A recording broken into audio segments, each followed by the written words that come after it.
am standing on the shoulders of the ones who came before me. I am stronger for their courage. I am wiser for their words. I am lifted by their longing for a fair and brighter future. I am grateful for their vision, for their toiling on this earth.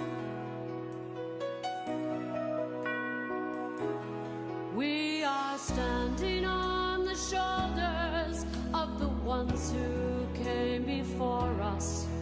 They are saints and they are humans. They are angels, they are friends. We can see beyond the struggles and the troubles and the challenge, when we know that by our efforts things will be better in the end. They lift me higher than I could ever fly, carrying my burdens away. I imagine our world if they hadn't tried. We wouldn't be here celebrating today.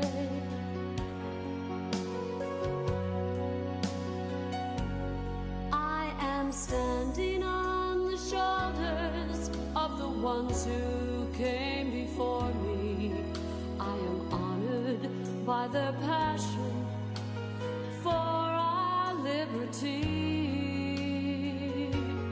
I will stand a little taller, I will work a little longer, and my shoulders will be there to hold the ones who follow me.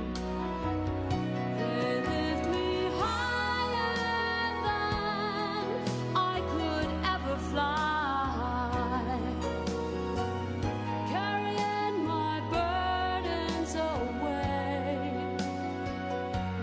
I imagine our world if they hadn't tried.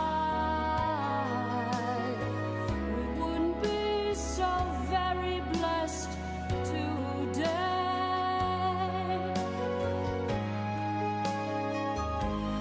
I am standing on the shoulders of the ones who came before me.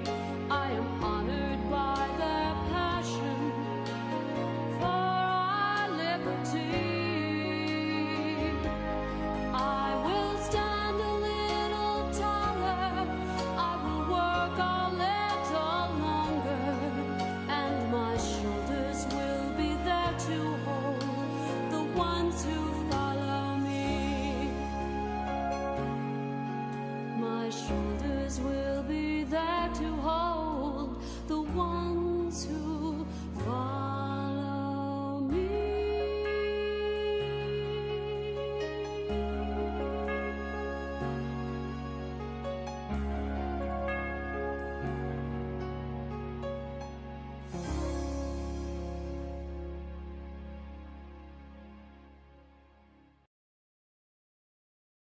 My life and ministry preaches hope by being present to the needs of this period in history. Listening, responding, risking are all part of my ministry, dealing with parents, students, government officials, legal officers in a world of exposure to abuse, violence, poverty, unemployment, and crisis moments.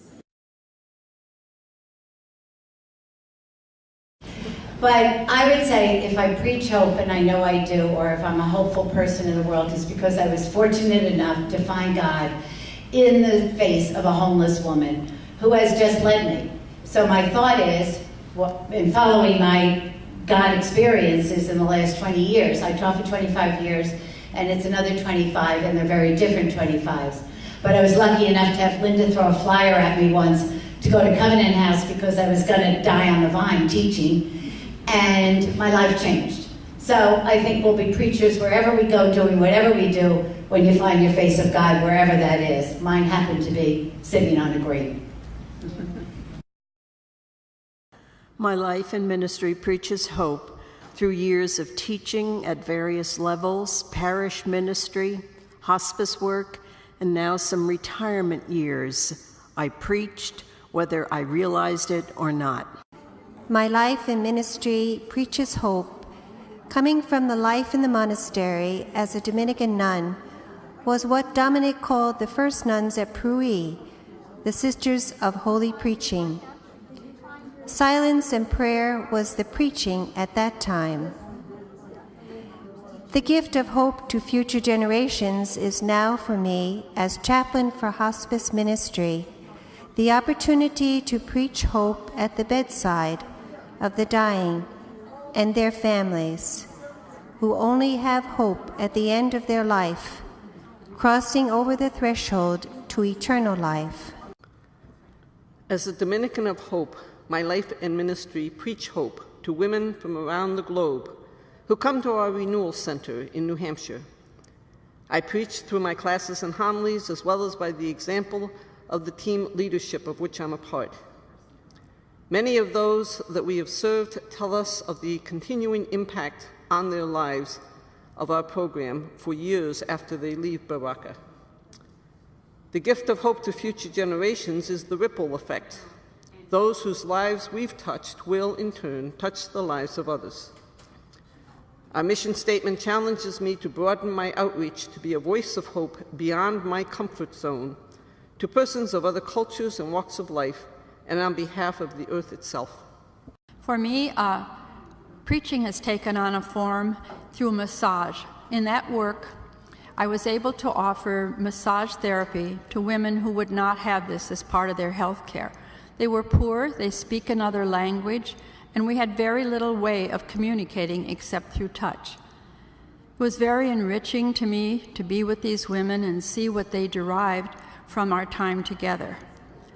It was this kind of sacred communication or communion that went on between us, and I'm grateful for that opportunity.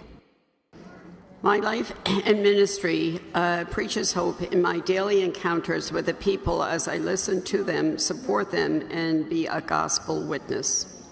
The gift of hope to future generations is alive in the stories of our lives as preachers of the Word. Our mission statement challenges me to be an ever-present sign of hope to all that I see, live, pray, and encounter in my life. I teach painting, wood carving, and whatever is requested in my creativity center at the retirement home where I live. I realize after 10 years that I have preached just by being there and patiently trying to grant their wishes, even projects I thought impossible. My pupils call it talent. I call it hope and God. Soy Sister Juanita Morales. Soy una hermana dominica de la Esperanza. My life in ministry preaches hope through lived example, especially by being faithful. It seems to me that if we are going to preach, our life must also be a way of preaching. For people look at what we do oftentimes more than what we say. And so to be effective, we need to, as they say, walk the walk so that people will have an example and know that it is possible to do what they hear the preaching telling them to do.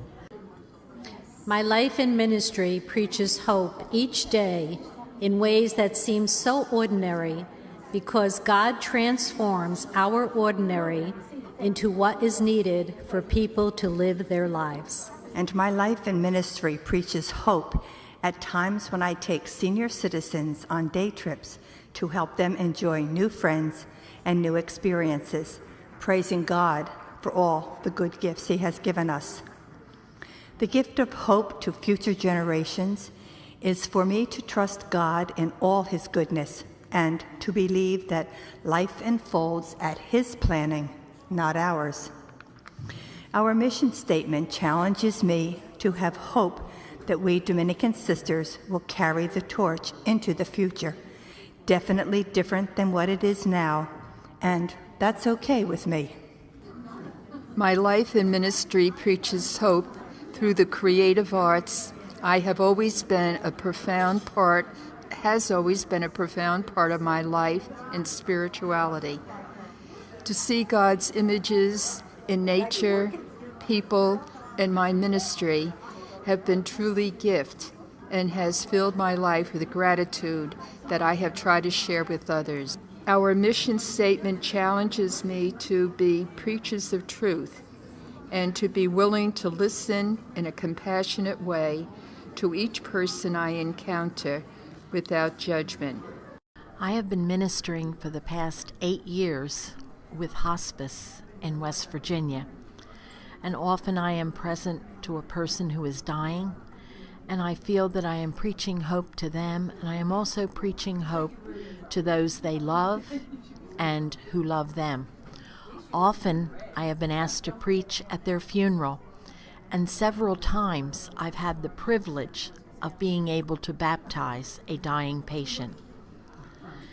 The gift of hope to future generations, I believe, is to enable someone to believe in God's love for them so that they can share this gift with others. And our mission statement challenges me to continue to strive to be a woman of prayer, willing to risk myself in being present to others. The gift of hope to future generations is for them to see their parents and their adults, other adults who are interested in them, to break out of being a victim and being hope themselves. My life and ministry preaches hope through teaching Mediterranean languages to young children so that they can appreciate other cultures in a global community. My trade arts, I think, as I'm heading into the garage, is that I simply need my head, my heart, and my hands. And what I mean by that is that my head is that as I see people dying with terminal cancer or AIDS and in so much pain, to make those judgment calls about how much morphine to give, and yet keep them on the border of staying awake and being able to respond and listen. And so that's the part about the head, and the hands are simply, in my right hand is the rosary, always, I have the rosaries in my pocket, and in my left hand is the bottle of Roxanol, which is liquid morphine, to make those decisions. And then my heart is just there to be present, and